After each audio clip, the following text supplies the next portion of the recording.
Bryant. I'm a PhD student with Mississippi State University working under Dr. Jason Krupps in irrigation management. And I am out of the Stoneville Research Center, the Delta Research and Extension Center, and is where this project I'm going to talk about today is being conducted.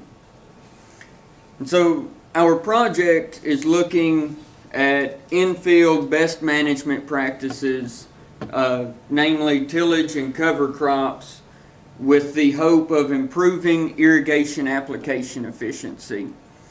I'm not sure how many of you are from Mississippi or know what's going on there, but they are in the process of slowly implementing water regulations on producers. Namely, last year they had to have 5% of the wells in every county on flow meters, another 5% by the end of this year, and slowly building until all wells are metered. And once that takes place, eventually usage caps will be implemented. I believe it's 18 acre inches for cotton, corn, and soybeans, and 36 acre inches for rice. And if you grow catfish, you get like 5 acre feet or something. But I don't think anyone here is doing catfish.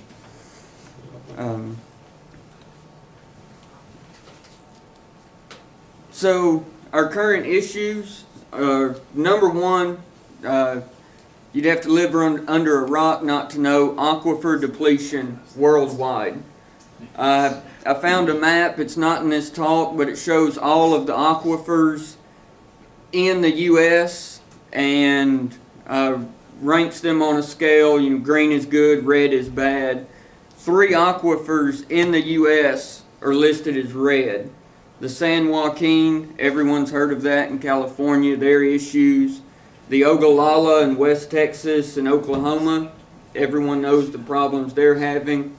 One that is surprising is the one we use, the Mississippi River alluvial aquifer. This map here is just a projection from where we were in 2007, and based on current water usage rates at the time, depletions by 2038.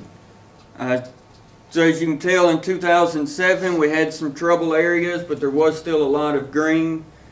Projected to 2038, water consumption rates continue as they are, we will have problems. Mainly in Arkansas. All those rice farmers are so inefficient. And so tread lightly. And one of the things that leads to this are the sealing soils. Are these sealing soils, as we call them, are typically our silt loam soils, which are some of our most productive soils, especially in cotton and soybeans and corn. This surface crust or seal forms reduces your infiltration. The majority of the water you apply just runs off the field. And then in a push to try and correct this, namely the NRCS, at least in Mississippi, has been pushing cover crops and conservation tillage as a way to increase application efficiency and infiltration, which is where this project comes into play. Another reason we're running it, there is limited data on cover crops in the Mid-South specifically geared towards irrigation. There's been a lot of research on mainly erosion, but in irrigation it's limited. So just a quick background on this. This study is 21 plots. Our plots are 8 rows by 510 feet long. I put this in so you'd understand it is small plot work, but they're not your traditional small plots. They are still larger. Levees separated, water's metered on and metered off. and they've been established since 2003. So in this study, it's a 3-year continuous soybean. We're doing normal planting rate.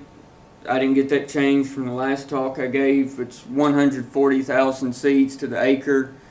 And this year, our target planting date is May 15th because that's normal for the majority of people in the Mississippi Delta.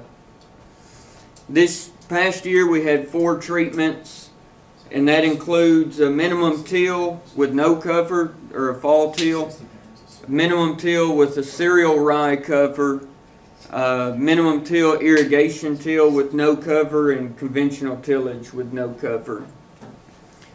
In the minimum tillage, we disc it down and form beds in the fall, and then they're left to sit all winter and plant into the stale seed bed.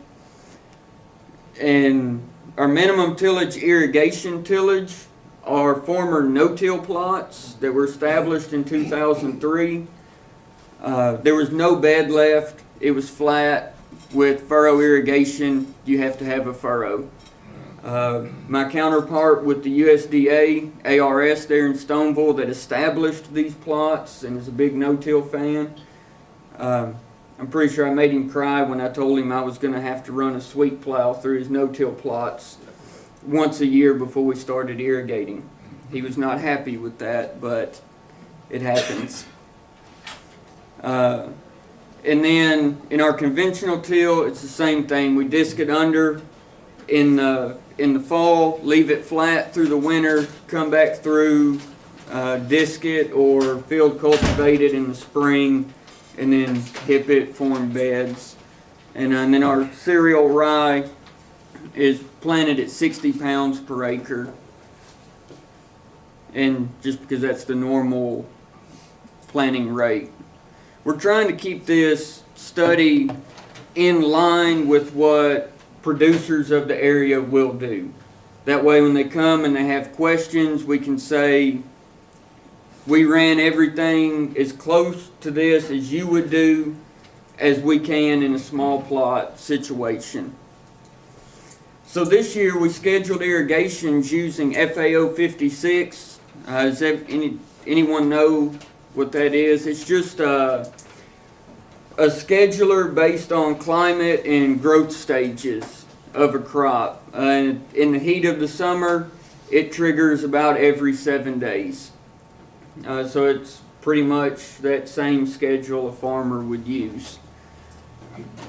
The difference for us is we apply 3 acre inches every time we irrigate, and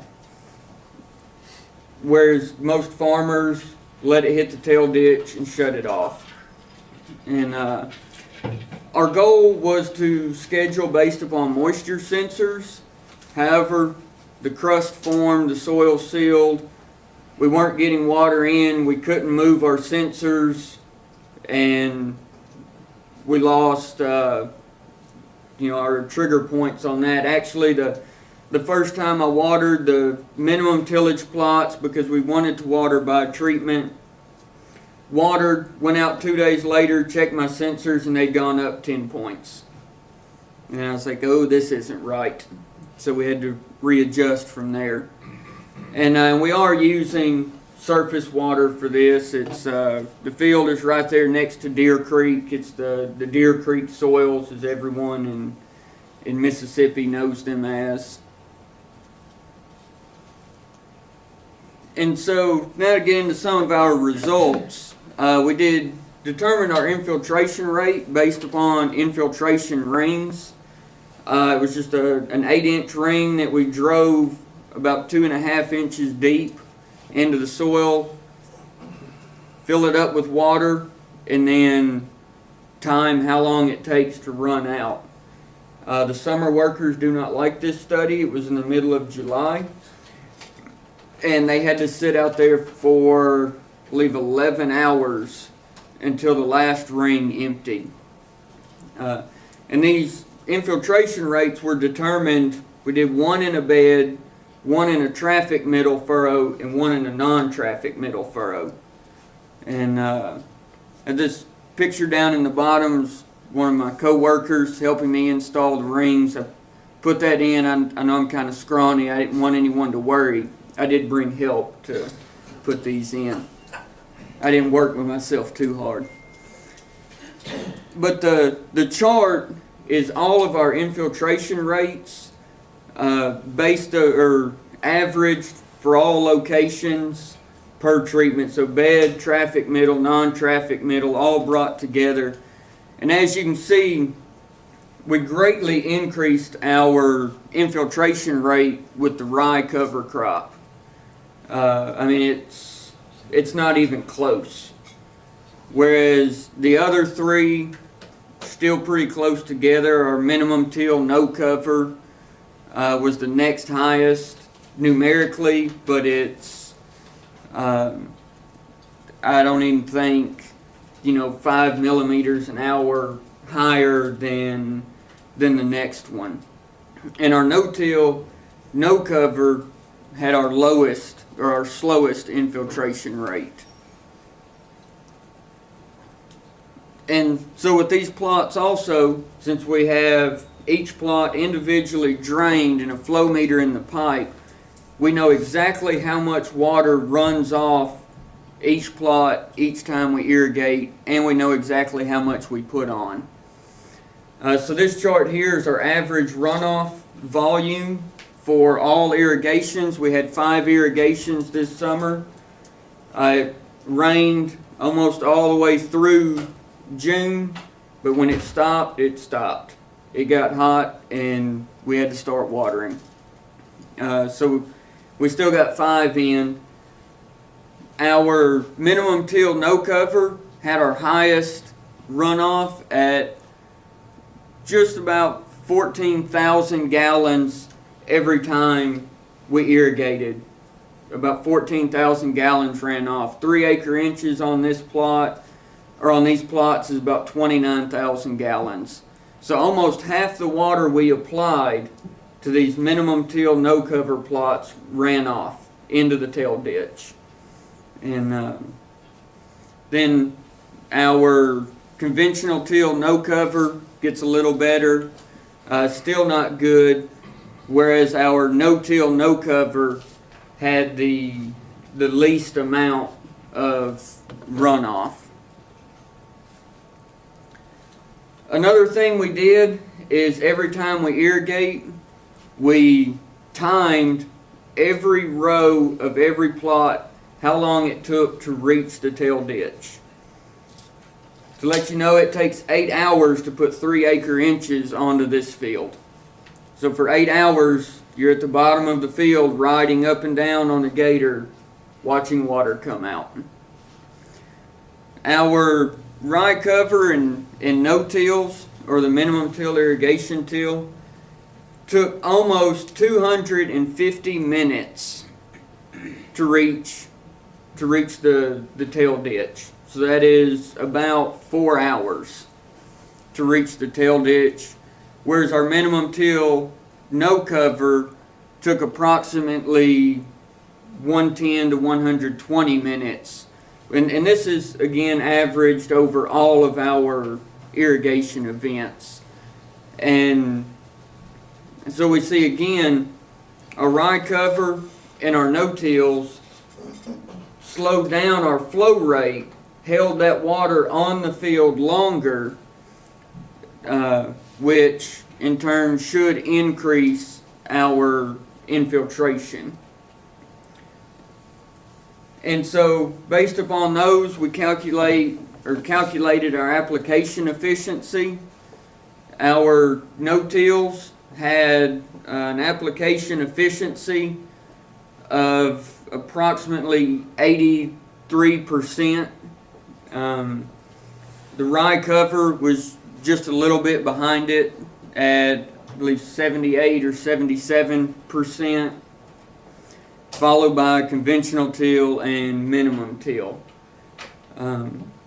So the little boxes on the side, what we've done with them is based upon our application efficiency. If we want to get 3 acre inches of water into the ground to recharge that profile how much water do we have to apply to get 3 acre inches in? So our minimum tillage, which is the most commonly used practice in the Mississippi Delta right now, you would have to apply 8.3 acre inches every time you watered to get 3 acre inches into the profile. That's not going to take long to exceed your permitted values, applying at that rate. Our conventional tillage, you would have to apply 5 acre inches with the rye cover. You could apply 3.9, and an irrigation tillage or the no-till, you'd have to apply 3.5 acre inches to get 3 acre inches in. Now, one thing I want to say with the rye cover, what helped it so much is all of the residue left on the surface. To kill our rye, we came in 2 weeks before planting, sprayed it with Roundup, killed it, rolled it with just a regular smooth drum roller like you use to roll your beds, and then planted into it. The 3-week waiting period was due to possible allelopathy that could kill the soybeans as they emerged or before they emerged, and but that cover is what slows that water down. And it's the same thing for our no-till or our irrigation till. There was enough cover from the previous crop and from winter weeds left that slowed that water down in the furrows and gave it more time to sit on the field and infiltrate. So then, the part most farmers ask about when you tell them about this project: what does the cover crop do to my yield? Or as a lot of producers in the Delta think, if they don't plant on beds, they think they're automatically taking a 5 bushel hit right there just because they're not on beds. For us, our no-till, no-cover was the highest yielding, and it was about 65 bushels to the acre averaged across all plots. Our rye cover was the second highest, and it was about 64. It was just behind. Our conventional till was actually our lowest at 62 bushels to the acre. So nothing real different, but that does show us that maybe what producers have been told in the past about if you're in the Delta on the flat land, you have to put it on beds or you're going to take a yield bump isn't true. Because we did see numerically that was our highest yielding treatment. And then economic return.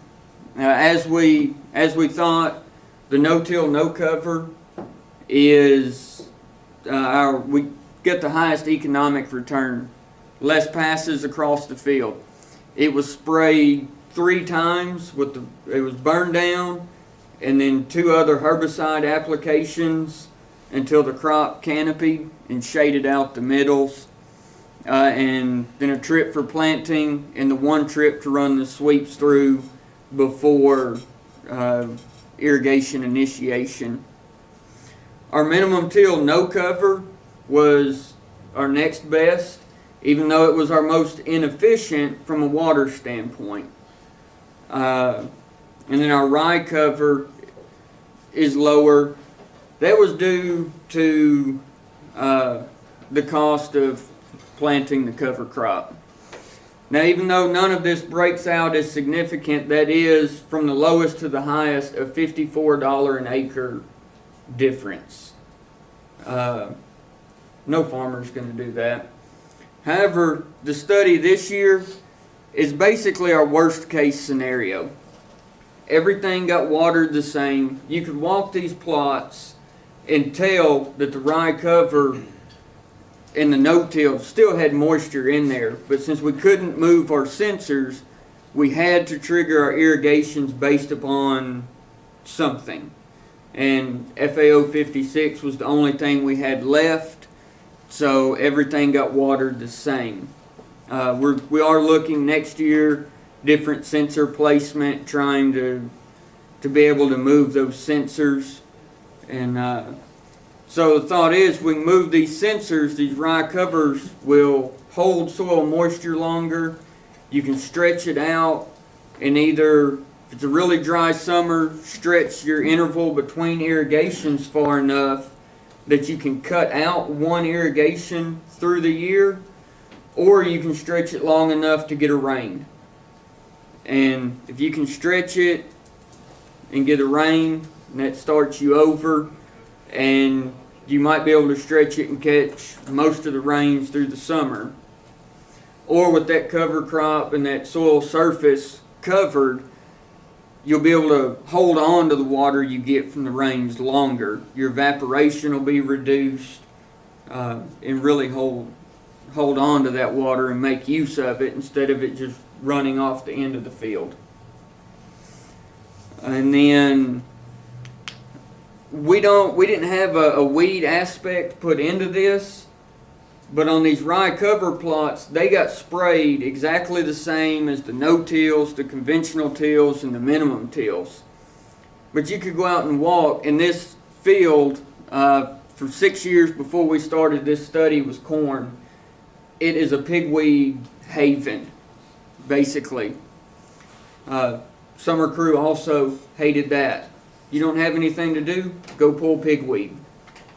Fought it all year long in all of the plots except for the rye cover. So we can go back and rerun these, the economics on this, and take out those herbicide applications that we made that maybe we didn't need to make. And currently I know there is a grad student at Tennessee that's working on cover crops from a weed control aspect.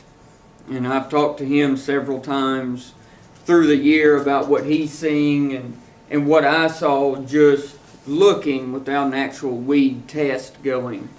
And so that's another way these cover crops could potentially help pay for themselves, is if you get enough biomass out there to cover the ground, shade out anything, keep your weeds from emerging. You could cut down on chemical cost and trips across the field and raise that economic return of a cover crop even more.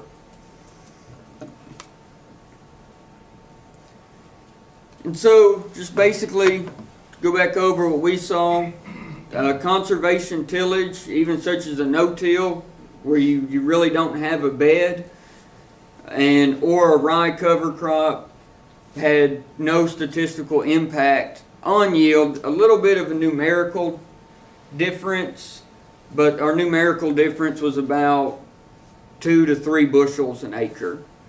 And that even came with slightly lower stand counts in the rye cover. Ran data on all of that, pods per plant, and the rye cover and the no-till plants were just loaded down much heavier with pods than the conventional till or the minimum till treatments. There was no statistically significant impact on economic return, even though I know every farmer in here will disagree with me that $54 is not a significant impact. And I would have to agree with them that that's pretty big. We can increase our irrigation application efficiency by 20% over minimum till without a cover, and 15% over our standard conventional till practices.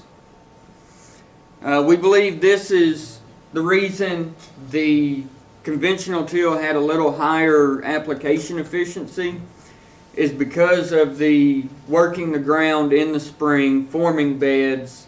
It roughed it back up, created more of those macro pores to move water down, whereas that minimum till had set all winter, been rained on, no cover, And by the time we planted, that crust had already formed and really established itself in those plots. Our infiltration rates are greatly increased with our rye cover, but our lowest was no-till, even though no-till had a higher application efficiency.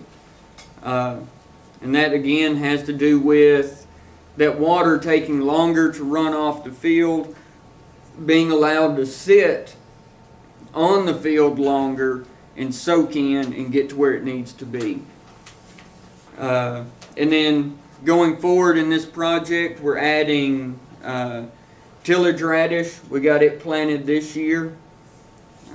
Learned that it's kind of finicky. If you plant tillage radish the day before a hurricane hits, it doesn't like that.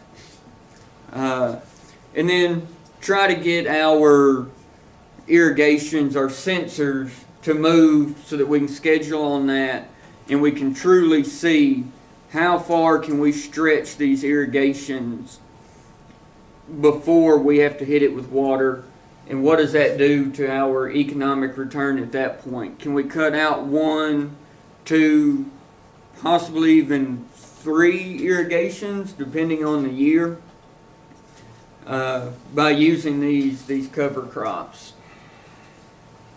And I believe that's all I have. Oh yeah, just funding from the promotion board and the ARS.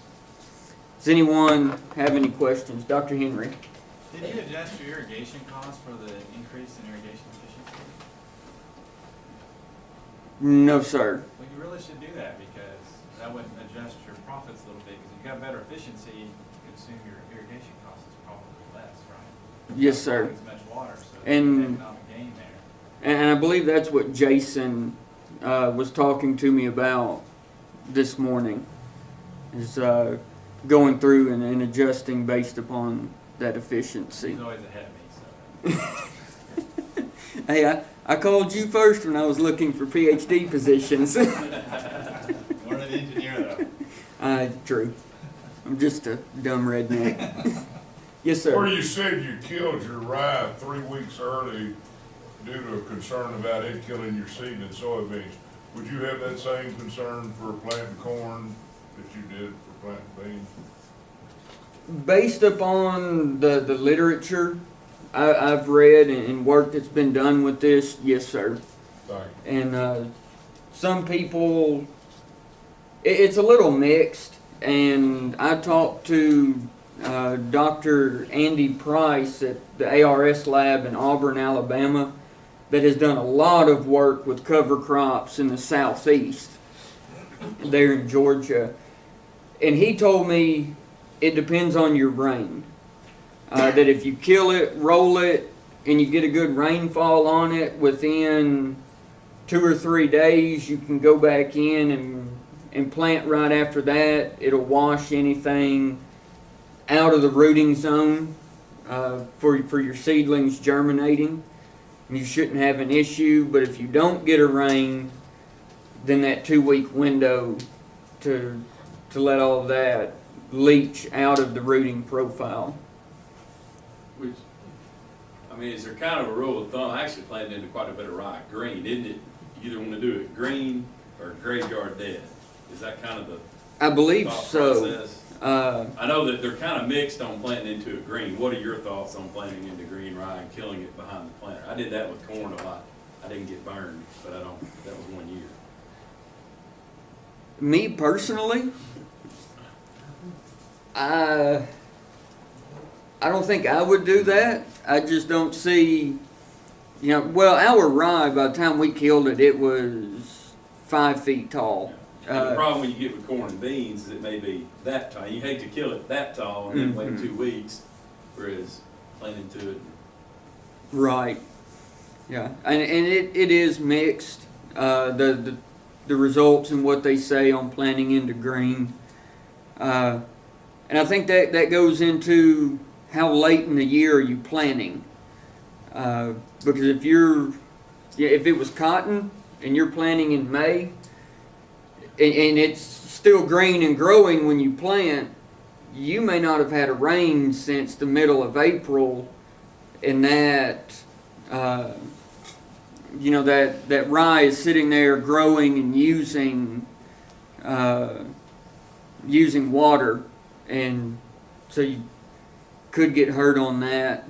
I know that's one of the things Garrett at the University of Tennessee is looking at. It's from a weed control aspect, but they're planting into green rye, green vetch, and I listened to his talk this morning, and one of his treatments is they were coming back 14 days after planting and killing their cover crop, and he said they didn't get burned. But my personal opinion, seems like it'd be a risk, and maybe a little more than I would want to take. But say with corn earlier in the season, when you get more rains, it may not be as much of a risk. Would anything change differently if it was on a 30-inch bed instead of 40s? It might. I believe your seeding rates would stay the same, and but I'm not sure. And have you done any research with the corn instead of soybeans, or has it just always been soybeans? Just soybeans. This past growing season was the first year of this study, and so it's just the soybeans. All right, if there's no more questions, we'll get to Mr. Mike Taylor, an Arkansas producer, and let him tell everyone about his experiences with using cover crops on his farm and what he thinks.